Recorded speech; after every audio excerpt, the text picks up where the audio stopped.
네, 됐습니다. 왜 열심히 살아야 되느냐, 왜 우리가 사업을 또 벌리고 이렇게 해야 되느냐. 부자라고 해서 동료가 최고니까 부자가 왜 존경받는 거야. 부자가 존경받는 이유는 다이어트를 네. 치고 앉아있어. 나 너무 더워. 앉아있어. 너무 긴장돼.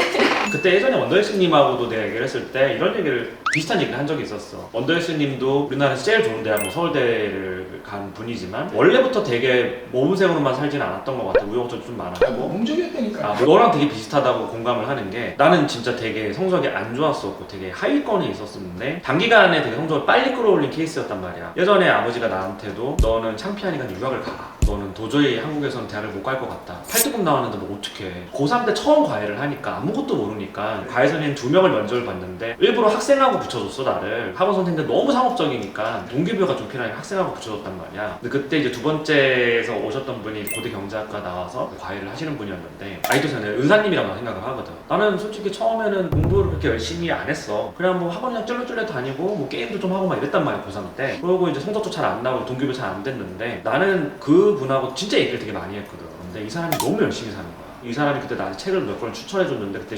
그 책이 아직도 기억나. 신영복의 감옥으로부터의 사세. 신영복 교수가 그 박정희 군사정권 유신 때 끌려가가지고 이제 감옥에서 억울하게 옥살이를 30년 정도 했을 거야. 20년인가 30년인가. 그냥 오래 했다고 하면. 되게 오래 감옥에서 느낀 점을 자기가 쓴 거야. 근데 진짜 되게 담백하게 정말 이렇게 썼어. 긍정적으로. 그 책을 읽고 약간 좀 머리가 띵했었고 그러고 이제 그분하고 얘기하면서 스스로 동기부여를 좀 많이 받아서 했었는데 어쨌든 그래서 이제 나름 짧은 시간 안에 좀 성적을 많이 끌어올렸고 고대에 입학하고 그러고 나서 이제 지난 학창 수험 생활을 돌아보니까 진짜 열심히 살았다. 나 정말 난 최선을 다했구나라고 생각을 했었어. 어디까지 내가 열심히 할 수 있지 이런 거를 미리 알아두면 좋을 것 같아. 예를 들어서 호칭을 뭐라 해야 될지 모르겠어요. 터보님 와이프라고 해야 돼 지금. 이진님이라 그래. 이진님. 이진님? 네, 이진님. 본과 1학년 때 공부했던 경험 때문에 내가 여기까지는 이 정도로 몰아칠 수 있다가 있으면 나머지 할 일들도 거기에 맞춰서 보게 돼요. 고3 때 열심히 한 사람들한테는 고3 때 얼마만큼 공부하고 얼마만큼 앉아있고 최소 5시간 동안 앉아서 일하지 말고 책을 봐야지. 이런 게 어디까지 집중할 수 있지 이런 게 있을 거고 아마도 터보님한테는 재수하면서 갔던 시절 여기에서 이만큼까지 치고 올라가는데 내 집중력은 이만큼은 된다. 그러면 이후에도 계속 나의 그 독함을 가져가는 부분이 어느 정도의 기준점이 돼요. 그런 걸 한 번도 경험해보지 않고 지금까지 살아왔다면 어떤 시험이 됐든 공부가 됐든 뭐 좋아서 유튜브를 보면 뭐가 됐든 간에 그걸 어느 정도의 기준점을 하나 가져가는 이벤트를 만들어두고 그거를 기준으로 좀 삼았으면 좋겠어요.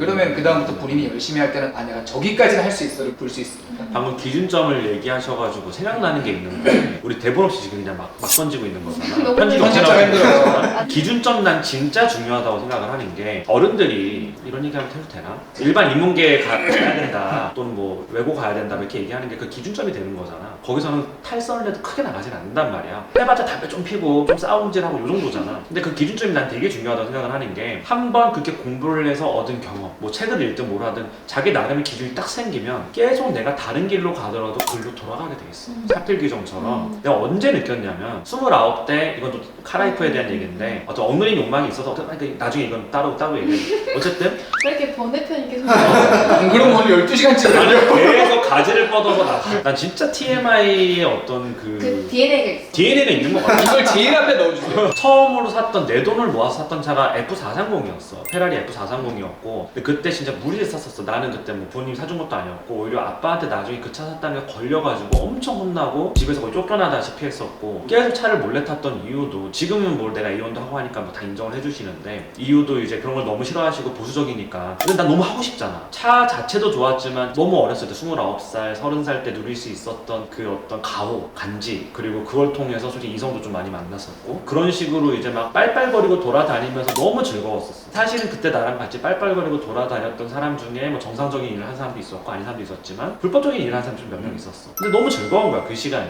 근데 너무 놀다 보니까 약간 아까 전에 얘기했던 대로 물질적 쾌락에만 빠져버리는 거야. 난 그렇게 빠졌었어. 그래서 차를 계속 바꾸게 되는 거야. 왜? 말조신경을 한번 자극하고 나면 역치가 올라가기 때문에 역치를 채우려면 계속 더 큰 물질이 필요해. 예를 들어서 우리가 처음에 50억짜리 정도 집이면 어떻게 좋겠다 이랬잖아. 근데 막상 와보니까 한 80억짜리 가고 싶잖아. 다 똑같아. 차도 그렇거든. 차도 처음에 와 페라리 나 핸들 잡았을 때 그때 회계법인 다니고 있을 때였는데 너무 감격스러운 거야. 내 인생에 정말 내가 페라리를 타는구나.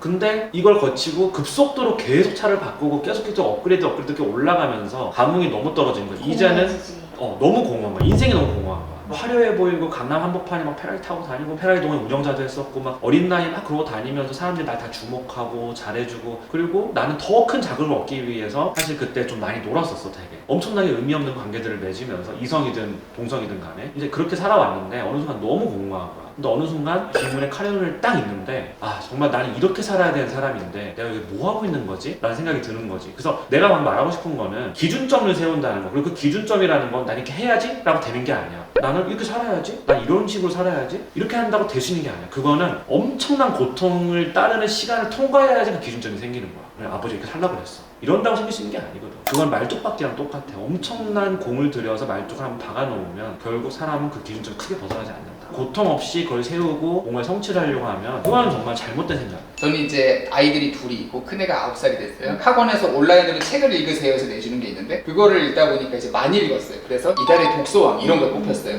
그래서 학원에다가 이제 아이 사진을 붙여준대요. 태어나서 처음 겪는 일이고 엄마 아빠가 칭찬을 해주니까 애한테 그게 너무 좋은 거예요. 그래서 이 다음날부터 무슨 일이 생겼냐면 이미 읽을 책을 다 읽었는데 혼자 찾아서 계속 읽고 있는 거예요. 왜냐면 이제 3월에 독서왕 끝났으니까 4월도 할 거 아니에요. 본인한테는 뭔가 이게 작은 기준점이 돼서 이걸 계속 가져오고 싶다. 뭔진 모르지만 학원에 내 사진이 붙고 남들이 축하해주고 하는 게 좋아서 이게 본인의 습관이 되면 고기도 먹어본 사람이 먹는다고 그 다음에도 계속 책을 읽는 걸 가져가죠. 그럼 어느 순간에는 책 읽는 자체가 스스로에게 즐거움이 되면 그 다음부터는 남들이 자기 얼굴을 붙이던 말든 칭찬을 하던 말든 스스로 계속 그걸 채찍질해 가는 거예요. 조금 전에 터보님이 얘기하신 부분은 굉장히 공을 들여서 나에게 일생일대 뭔가 기준이 남은 걸 삼는 측면이라면 제가 지금 덧붙는 거는 어렵다면 작게 하나씩 만들어가는 것도 나중에 의미를 쌓을 수 있다. 쌓아가는 거죠. 아 저는 네. 100% 공감해요. 나도 처음에 책 읽는 습관을 들인 게 누가 읽으라서 읽는 게 아니고 난 내가 너무 힘들어서 읽은 거거든. 서양 이제 철학사를 보면 이성을 향해서 막 나가고 근대 철학이 있다가 1차 대전이 탁 터지고 나서 야 다 필요 없어. 본질주의 철학이 결국은 전쟁으로 길게 되지 않았냐. 그러면 실존주의로 가게 되거든. 인간 지금 있는 이 상태에 내 존재가 중요하다라고. 근데 나는 정말 수능 공부할 때 그걸 많이 느꼈어. 내 실존에 대한 어떤 불안과 철학 얘기 진짜 많이 해요.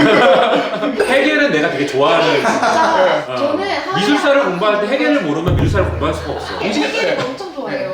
내가 많이 써먹고 있어요. 해겔 형님 죄송합니다. 그 사람 천재인데 나 같은 그냥 일반인이 아닌데. 그런 실존에 대한 불안을 극복하기 위한 방법으로 책을 읽었었고 두 번째로는 말씀하신 것처럼 좀 자랑하고 싶었어. 나 이런 것도 읽었다. 그리고 세 번째로는 그렇게 하다 보니까 남들보다 조금 더 많이 알게 되고 맞아. 우대해주니까 더 많이 읽게 되고 그러다 보니까 이게 삶이 되는 거야. 그리고 안 읽으면 불안한 거야. 내가 뒤처지고 있구나 이런 생각이 드니까. 슈퍼카는 지금 생각해보시면은 뭐 3, 4억을 하지만 책은 그냥 여기서 2만원짜리 책을 사도 그 읽는 게 너무 좋은 거예요. 시간이 지나면서 알게 되는 게 책을 읽음으로써 스스로 쌓이는 거는 계속 커져가고 그 기반으로 새로운 얘기를 할 수 있고 새로운 시야가 트이니까 이제 본인한테는 진짜 슈퍼카의 역치는 떨어지고 책의 가치는 올라가는 그러다 보니까 그런 얘기를 할 수 있었던 것 같고 지금 터보님 채널에 계속 사람들이 몰려오고 좋아하고 하는 이유도 안티도 그냥 뭐야? 많습니다. 그냥 이 얘기만 하는 게 아니라 그 밑에 그 기반에는 인간이 어떻게 사는 게 가치 있는 거지에 고민을 하기 때문에 그게 그냥 와인 얘기를 해도 차 얘기를 해도 부동산 얘기를 해도 결과적으로는 다 축이 걸리다 보니까 그냥 보고 나면은 아 또 보고 싶다 이 생각이 들게 되는 거죠. 결국은 우리가 돈을 벌기 위해서 우리는 노동과 뗄래야 뗄 수 없는 관계에 있어요. 모든 현대인들은 다 노동을 엄청나게 많이 하고 살잖아요. 저도 뭐 하는 일이 좀 여러 개가 있으니까 다 따지면 주말도 거의 못 쉬니까. 근데 왜 이렇게 노동을 하는가? 결국 돈이거든요. 돈을 벌려고 노동을 하는 거거든요. 영구지속적인 수익을 이렇게 만들어야 되니까 이 노동의 가치가 그걸 돈으로 환산이 되는데 노동의 가치는 돈으로 환산되고 돈의 가치는 그걸 만족으로 환산돼. 그 만족의 가치 그걸 다시 행복으로 환산이 돼야 되는데 과연 이게 그렇게 치안이 될까? 고민하다가 이런 생각이 든 거야. 그냥 이제 뭐 예를 들어서 100원짜리 집에서 책을 읽었을 때 느꼈던 만족이 있었고 2배 더 비싼 집에 가서 또 살다가 이제 책을 또 읽으니까 거기도 만족이 있고 2배 비싼 집, 2배 비싼 집 계속 이렇게 올라가면서 여기서 느끼는 만족이 과연 질적으로 다른가? 내가 그때 너한테 얘기했었잖아. 정말 뭐 서울숲뷰나 한강뷰 보면 좋지만 그거를 보면서 얻는 만족이 과연 그 맥락의 만족인가? 그러니까 내가 이렇게 서울 시내를 내려다보고 결국 우리가 높은 층에 사는 거는 건축가고 유현진 교수도 얘기한 것처럼 권력을 얻기 위한 권력의 상징이다라고 얘기를 하잖아요. 내가 더 위에 살면 나보다 밑에 있는 사람 날 볼 수 없고 나는 이 사람을 볼 수 있는 이게 전형적인 파워티콘이잖아. 그런 관점에서 봤을 때 거기에 대한 맥락을 획득하는 데에서 오는 만족인 건가? 아니면 본질적으로 나의 시각 결국 한강뷰 시각이잖아. 시각에서 오는 감각적 만족인 건가? 나 이걸 되게 중요하게 생각을 하거든. 차를 탈 때에도 내가 아벤타도로 S를 탈 정도의 재력이 있고 이 정도는 아무렇지 않게 탔다 팔아도 나는 아무 상관없는 사람이야 해서 오는 만족인 건가? 아니 정말 그 자체가 주는 물성적 만족인 건가? 아, 말 멋지다. 물성적 만족. 편집. 내가 내린 결론은 결국 다 섞여 있는 거야. 근데 문제는 어디에 있느냐. 이런 비유를 들자면 이거랑 똑같아. 내가 배우자를 선택할 때 학벌 봐, 직업 봐, 집안도 봐. 당연히 보지. 왜 안 봐? 안 보나? 다 보잖아. 어디에 더 포커스를 두냐에 따라서 속물이냐 아니냐 갈리는 거지. 아예 안 볼 수는 없어. 자기가 가진 게 많은 사람들 다 보게 돼 있어. 근데 내가 이 사람의 본질, 정말 그 사람의 마음이라든가 가치관이라든가 이런 거에 더 포커스를 두고 본다라고 하면 그 속물이라고 비난할 수 없다라고 생각하는데, 너무 물질만 보거나 그런 것만 보면 난 되게 속물이라고 생각해. 마찬가지로 아까 뭐 감각적 만족, 정말 본질적인 만족이에요. 그러니까 정말 시각으로 느끼는 만족, 촉감에서 느끼는 만족, 후각 이런 것들이잖아요. 우리가 로마리 꽁띠를 먹을 때 난 꽁띠를 먹어봤어, 인스타 딱 찍고 이거에 대한 만족이 뭔가, 이런 거랑 어떻게 비유를 하면 비슷하다고 볼 수 있는데, 그 본질에 초점을 맞추는 게 더 중요하다라고 본 거죠. 어차피 이게 다 섞여 있는 거다. 맥락을 구매하고 허영심도 있을 거고, 뭐 차 타는데 허영심 엄청 하는 거죠. 다 허영심 있지. 근데 어디에 더 포커스를 두고 소비를 할 것이고, 어디에 더 포커스를 두고 사람을 만날 것인가, 이게 나는 포인트라는 거지. 난 이런 걸 막 얘기하는데 너무 잘 통해서 원더님하고 거의 여시간을 얘기했지, 처음 만났을 때 거의. 당황했죠. 네.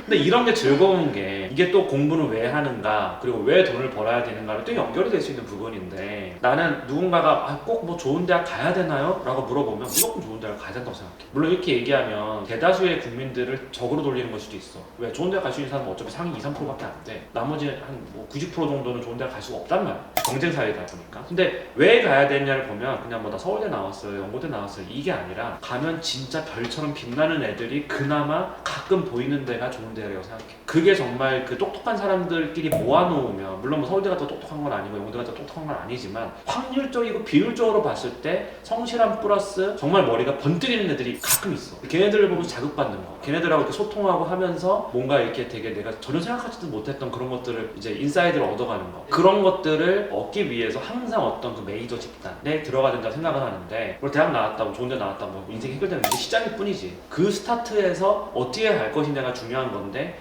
열심히 일을 하고 하는 것도 난 좀 그런 욕심이 있어. 첫 번째는 돈이지만, 두 번째로 봤을 때 내가 올바르게 서 있고 내가 정말 열심히 살고 내가 똑똑한 사람이어야 그런 사람이 내 주변에 보여. 내가 아무리 돈이 많고, 내가 예를 들어서 뭐 재벌 2세야, 망나니 집 타고 다녀, 그러면 물론 이 사람이 워낙 파워풀한 위치에 있고 뭐 어디 기업 회장 아들이고 이러면 또 팔들이 모이겠지만 속으로는 무시할 수도 있고, 정말 진정한 소통이 안 된다는 거지. 나의 발전에 의해서는 도움이 안 된다는 거지. 왜 열심히 살아야 되느냐, 왜 우리가 사업을 또 벌리고 이렇게 해야 되느냐, 만날 수 있는 사람의 범위가 달라져. 예를 들어서 내가 뭐 미술에 대해서 관심이 많아, 미술사에 대해서 관심이 많아. 물론 미대생하고도 얘기도 할 수 있고 그냥 일반 대학생 얘기도 할 수 있지만, 내가 조금 더 좋은 스테이터스에 있으면 정말 더 많은 인사이트와 더 많은 걸 가지고 있는 사람들하고 대화와 교류를 할 수 있는 기회들이 생겨. 그 기회를 놓치고 싶지가 않은 거지. 우리가 한 번 사는 인생인데, 나이는 살든 더위 살든 저기 이태원도 뭐 200억짜리 주택 살든, 그것보다 어쨌든 그 커뮤니티랑 그 속한 집단, 만날 수 있는 사람들 굉장히 달라지는 거야.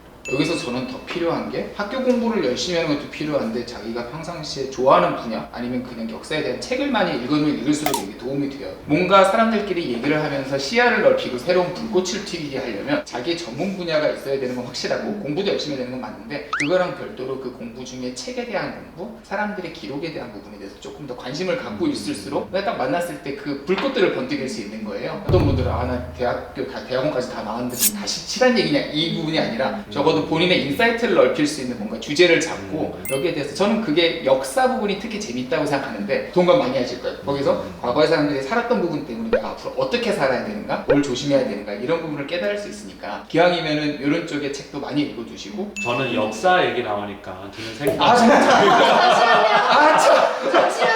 아니 잠깐만. 역사 하니까 내가 드는 생각이, 방금 전에 말씀하신 것처럼 맞아요. 과거에 살았던 사회에 대해서 공부하는 거죠. 사람에 대해서 공부하고. 근데 나는 너무 안타까운 게, 인사이트를 가져라, 다르게 볼 수 있는 어떤 그런 논리력을 가져라, 이런 뜻으로 일을 해야 되는데, 역사를 단순히 외우고 단편적인 지식을 학습하는 걸로 생각하는 사람들이 많더라고요. 아주 단적인 예를 들어서, 인류가 여태까지 우리가 살아왔던 과거를 정리를 학자들이 했을 거 아니에요. 학자마다 달라, 해석한 게. 근데 한 학자는 인류가 걸어온 어떤 발전사가 있을 거 아니에요. 우리가 현재 왜 이런 모습을 가지고 살고 있는가, 왜 인류는 이렇게 발전해 왔는가에 대해서 큰 그림을 그리기 위해서는 그때그때 큼직큼직한 사건들의 의미를 부여해야 돼요. 근데 그 의미 부여가 디테일한 팩트들을 다 따지고 들어가 보면 굉장히 복잡해요. 그리고 역사만큼 논쟁이 치열한 학문이 없어요. 영국혁명 같은 경우도 어떤 시각에서는 내전으로 보고 어떤 시각이 혁명으로 본단 말이에요. 물론 용어의 차이라고 생각할 수도 있지만 완전히 달라. 이런 것들을 많이 논쟁하고 하다 보면 결국 현실에서 일어나는 일들도 굉장히 좀 깊게 볼 수 있는 인사이트가 생긴다라고 사람들이 이야기를 하는 거죠. 왜 이 얘기를 하냐면 저도 역사 좋아해요 뭐 이런 게 너무 많은 거야. 근데 사실은 너무 슈퍼피셜한 거지. 모든 학문들은 다 논리 체계로 구성이 돼 있고 우리가 수학을 공부하고 하는 게 단순히 뭐 삼각함수 어떻게 풀고 이런 게 아니라 논리적인 사고를 체득하는 거야. 이게 어떤 학문에도 다 쓰일 수 있다는 거죠. 이게 정말 공부의 본질이라는 거죠. 맞다.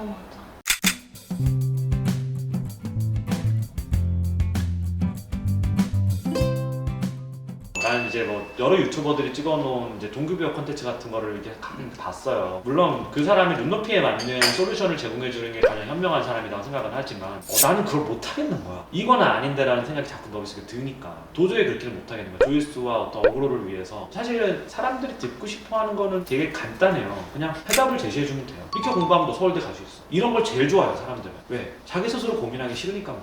그러니까 유튜브가 잘 되는 거야. 글을 읽으면 내가 고민을 해야 되거든. 그러니까 블로그를 안 읽는 거야. 물론 뭐 블로그가 너무 상업적으로 변하고 이런 것도 있지만 그냥 누군가가 솔루션을 제공해주면 좋겠어. 어저께 내가 그것이 알고 싶다를 보면서 이만희에 대해서 나왔어. 난 이해가 안 되는 거야. 왜 저렇게 사람들이 저기 빠질까? 논리적으로도 말도 안 되는 얘기고 이만희가 물론 뭐 말은 되게 잘하겠지만 조금만 얘기를 해보면 이건 아니라는 걸 알 수 있는 왜 빠질까 보면 결국은 이제 나약한 마음인데 나약한 마음에 뭐가 있냐? 누군가가 나에게 인생의 솔루션을 제공해주면 좋겠어. 영종이도 그렇잖아. 영종이도 좀 유명해지고 이러니까 쪽지가 엄청 많이 오는데 그 쪽지 중 상당수가 뭐냐면 자기 도와달라. 제가 뭐 어떻게 해야 될까요? 내가 어떻게 알아 그거? 내가 뭐 어떻게 아니? 왜냐면 정말 나랑 오랫동안 붙어있고 오랫동안 만나고 얘 상황과 모든 걸 다 정확하게 얘의 재능과 머리와 모든 걸 다 알면 솔루션을 제공해 줄 수 있겠지만 아니 쌩통맞게 내가 어떻게 그걸 제공해? 내가 근데 여기를 파고드는 게 사이비 정도더라. 나의 방향을 누군가가 제공해 주겠어. 고민하기 싫단 말이야. 너무 힘들고. 그래서 부자인 사람, 부자처럼 보이는 사람한테 존경합니다.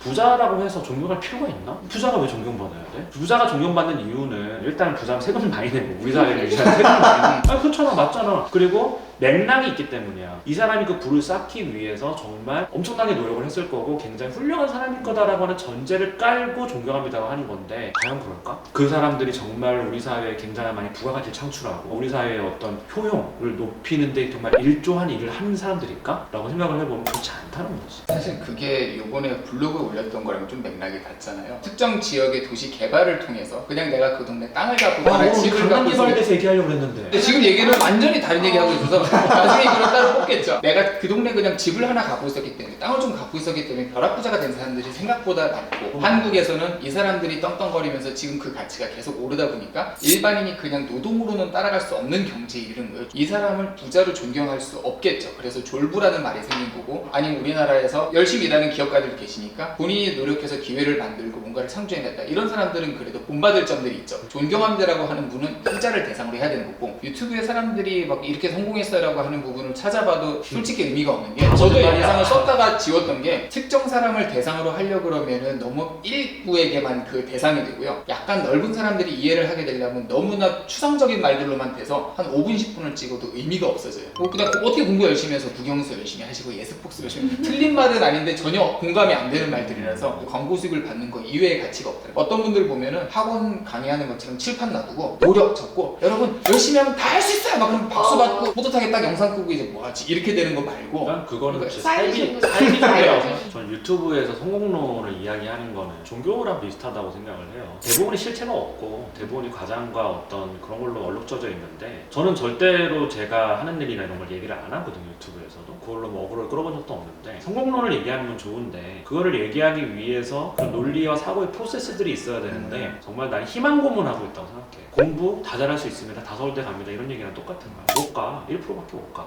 1.5%밖에 못 간단 말이죠. 성공 어떻게 다 성공해요? 말이 안 되죠. 그리고 뭐 누구나 다 한남도에 살 수 있냐? 못 살아요. 어차피 죽어라고 노력해도 한 95%의 사람들은 못 살아요. 머리와 운과 환경 여러 가지들이 영향을 미치기 때문에 무조건 노력하면 됩니다. 뭐 저를 따라 해보세요. 사회비전이랑 똑같은 거예요. 이거는. 근데 현실은 현실대로 받아들이고, 그러니까 우리 예전에 어렸을 때 체계바라 평전 읽으면 가슴에 불가능한 꿈을 꾸자, 뭐 리얼리스트가 되자, 약간 양립이 안 되는 말이잖아요. 리얼리스트와 불가능한 꿈을 꾸는 게. 선동은 확실하죠. 난 이걸 이렇게 받아들였었어. 현실을 정말 냉철하게 보고 불가능한 꿈을 가지자. 꿈만 가지고 냉철하게 못 본다라고 하면 그건 그냥 공허한 꿈일 뿐이다. 그래서 큰 꿈을 가지되 나의 환경과 나의 재능과 여러 가지들을 냉철하게 보자. 그렇게 해서 꿈을 설정을 하자. 이런 걸로 받아들였거든요, 저는. 방향이 안 맞으면 원래 이렇게 아무리 던져도 던져봤자 기록 안 나오고 방향이 맞지만 던지지를 못하면 기록이 안 나요. 그래서 내가 얼마큼 던질 수 있는지를 알고 그걸 계속 늘려가면서 방향을 맞추면 한남더일은 아니더라도 다른 고급 아파트에 갈 수 있고 다른 고급 아파트가 아니더라도 내가 원하는 집에 가서 행복하게 살 수 있다면 그러면 터보님 컨텐츠를 열심히 보는 거는 나름의 의미가 있는 거죠. 아 내가 저기 F분 공부했던 것처럼 진짜 한번 해보고 결정나자 그러면 그게 공인중개사 시험이 됐건 회계사 시험이 됐건 한번 해보고 얘기하자 이런 것도 저는 괜찮을 것 같아요. 해봤자 죽었다 깨어나도 야 저기 보싸니까 그냥 여기서 라면이나 끓여 먹어야지 이렇게 되면 그냥 계속 라면만 끓이는데 파스타도 해보고 새로운 요리도 해보고 이러면서 스스로 이렇게 해보다 보면 어느 순간 완전 셰프는 아니더라도 유튜브 컨텐츠를 만들 정도는 될 거 아니에요. 근데 그걸로 또 돈을 벌고 그러면 사람들한테 또 동기부여를 주면 그 제자 중에 누군가는 진짜 셰프가 나오고 약간 이런 선순환 고리를 바라는 거예요. 제 가족들, 제 친구들, 주위 사람들이 잘 되면 더 좋은 거고 그러면서 그 영향력이 조금 더 파져나갈수록 보람으로 남을 것 같아요. 그런 측면으로 얘기하다 보니까 오늘 5시간 찍겠다. 부끄럽다 그랬더니 다음에는